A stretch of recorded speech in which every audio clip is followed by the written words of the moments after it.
It's the Happy Families podcast. It's the podcast for the time-poor parent who just wants answers now. When we understand our children's development better, our attitude goes from I need to stop this or I need to fix this, and our attitude becomes I need to help my child who's having a hard time. And now here's the stars of our show, my mum and dad. Raising a family can be challenging, especially when that family is young.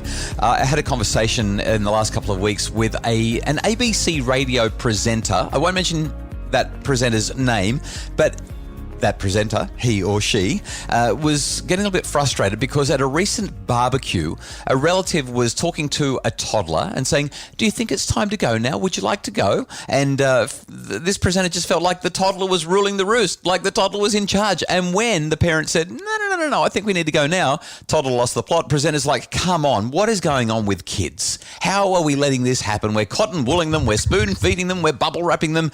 My name's Dr. Justin Coulson. I'm the founder of happyfamilies.com.au and the author of 6 books about how to raise happy families. I'm here with Kylie, mum to our 6 kids. Kylie, are the kids in charge? Is that what's happening? Have parents become too soft, too willing to let kids get away with everything? Well, having had 6 of our own children, I can attest to the fact that we have had our fair share of tantrums. Yeah. And I don't think it's limited to toddlers either. No, well, you and I are some of the major contributors to those tantrums. And to that tally, how many tantrums have we had? But the kids, for sure, a whole lot of them. You had a big one the other day with our 7-year-old. I sure did. I took her along to an activity at our church and she was so excited to go. And we got there, and as soon as we got there, she realised that she didn't actually know anybody in the room. And so she kind of said she didn't want to go and she was really shy. And I said, it's okay, I'll stay with you. And so I kind of walked in and sat down. Well, she wouldn't follow me in. And before long, she kind of came in and she was tugging at me and making a really big scene that she wanted us to go. So I left with her and we walked outside and I tried to sit down with her and kind of just talk her through it, but she wouldn't have anything of it. And before long, I was in the hallway and she was screaming at the top of her lungs that she wanted to go. She just wanted to go. And so I said to her that I was really happy for us to go, but I just needed her to calm down so that we could talk things through before I left. And obviously that didn't work. She kept going and I had numerous mums coming into the space trying to make sure she wasn't being hurt or, giving me the look. And finally realised that I had everything under control and, carried on with their way. But after about 5 minutes, I realised that her commotion was causing such distress to everybody else that nobody was able to enjoy the activity. And so I really needed to remove her from the place where we were at. And so I said to her, okay, we can go home. So I went to take her hand and guide her out to the car. And all of a sudden the tantrum changed from I don't want to be here to I don't want to go. So we spent another 5 minutes with her screaming at the top of her lungs that she didn't want to go. And finally, I actually had to physically pick her up and carry her to the car. And we sat in the car while she continued to scream at the top of her lungs that she didn't want to go. And I tried to explain very calmly that we didn't have to go, but until she calmed down, I couldn't let her go in and interrupt what was happening for everybody else. Well, it did not go down well at all. And she continued to scream and kick the car, and she was really, really falling to pieces. So I turned the car on and I started to drive down the street, and she lost it at that point. And I was really at my wit's end at that stage. And I literally stopped the car and I turned around and I said, what is going on? I don't understand what's going on. And she looked at me and with tear-stained face, she said, I don't know. Oh. And that was the breakthrough. She had no idea what she was feeling in that moment. And so I was able to sit there calmly after I was ready to fall to pieces and said, can we have a cuddle? And she came and cuddled me. And I said, right now you're feeling a bit scared because you don't know anyone. And I was able to label it for her, and she was able to go, yeah, I am. I'm really scared and I don't want you to leave. And so we were able to talk through it. And finally, within about 5 minutes of having that conversation, we walked calmly in. And by the end of the activity, she told me she'd had the best day ever. And I don't want to go. I want to stay. So a couple of comments on this. The first one, Kylie, is I've got a couple of parenting books on my shelf that I've written that might be helpful for you. I think I might need them. And second thing, I'm sure that there's a whole lot of parents who are listening going, oh my goodness, it even happens to the Happy Families people. Because when it they're does. 7. Yeah. And we're supposed to be talking about toddlers, but you've shared an example of a 7-year-old going through it because it happens at all ages and all stages. And there are a handful of reasons for it. I really think that the lesson that comes out of your story best of all, though, is what you did once you pulled it together.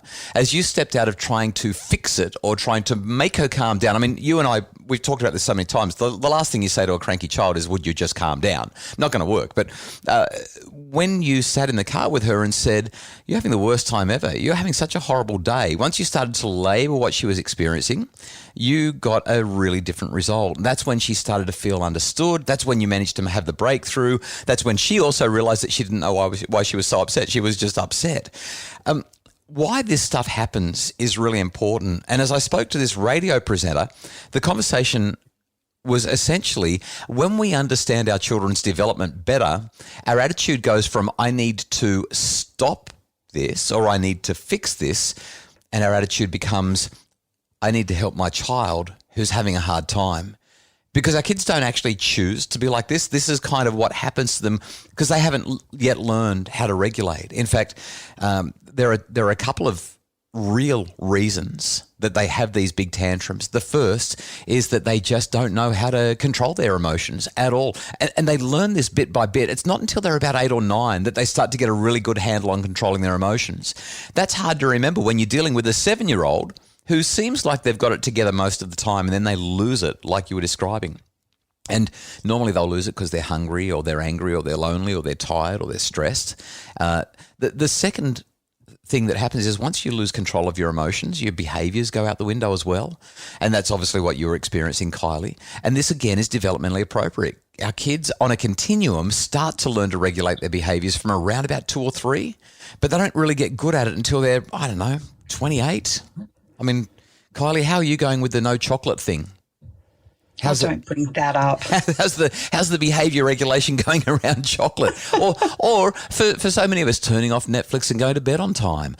This is behaviour regulation 101. And we get cranky at the kids for not regulating their behaviours that come out of big emotions, and yet we as adults struggle with it as well.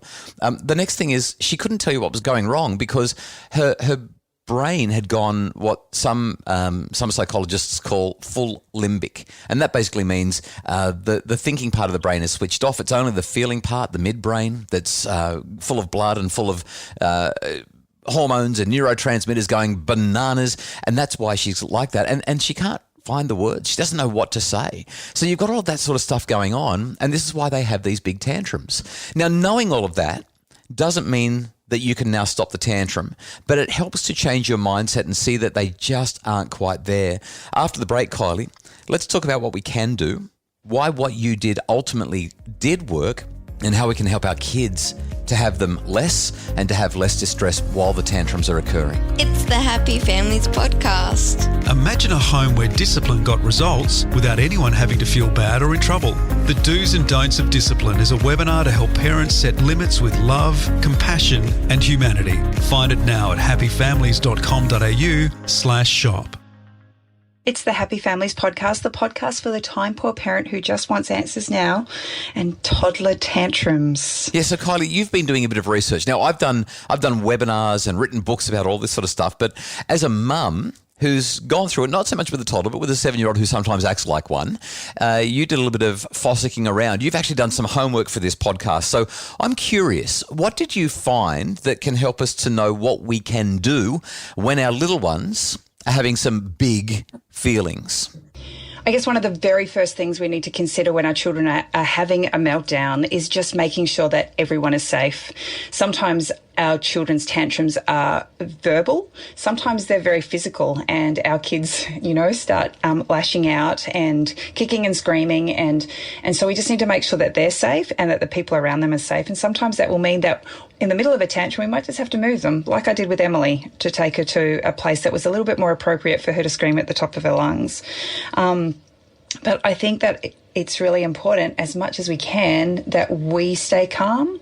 And as I shared in my experience, the longer it went, the more heightened my emotions became.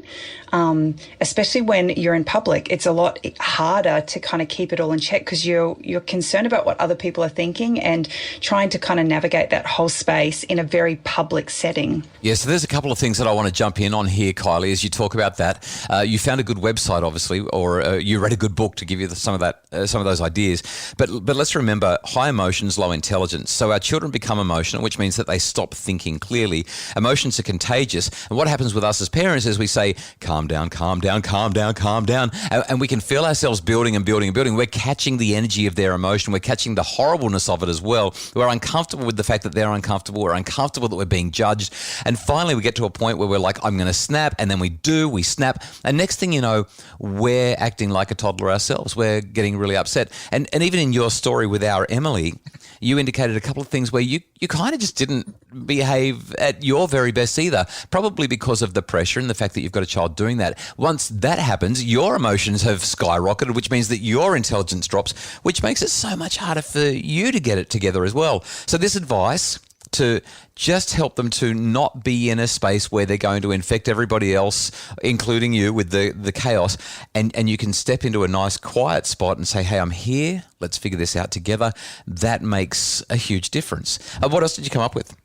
Acknowledging the emotion was obviously the catalyst for everything calming down in Emily's situation. Yep. She had no idea why she had this big emotion and that had literally taken over. It was taking control of everything that she was experiencing in that moment. And as soon as I was able to label it for her, there was an instant calm. She felt safe because she felt understood and she felt like there was somebody there who was going to take charge of the situation and keep her safe. Kylie, anger, and you've heard me say this so many times, is a secondary emotion. It usually comes from something else, often fear or feeling out of control. So if we have a look at Emily's angry outburst, and this is the same with all of our kids, when they get really angry, they're usually not angry so much as they're frightened or they're stressed. She was frightened because she was in an environment that was novel, it was new, it was unfamiliar. She didn't know the people there. The fear exacerbated her emotions because she didn't know how to deal with the emotion effectively. She started to get angry, didn't respond well to your control, and off she went. But the catalyst, as you said, in the whole story was when you were able to pull over on the side of the road and remember, I need to name it to tame it. And I want to give anyone who's listening now just a helpful script. If you don't know what else to say, all you need to do is say, oh my goodness, you're having the hardest time right now, aren't you? Just by saying that, you don't even have to get the emotion exactly right. You don't have to say you're really worried, you're really nervous, you're feeling really scared. You don't have to say any of that sort of stuff. Just say, it's really hard. You're having a tough day, aren't you?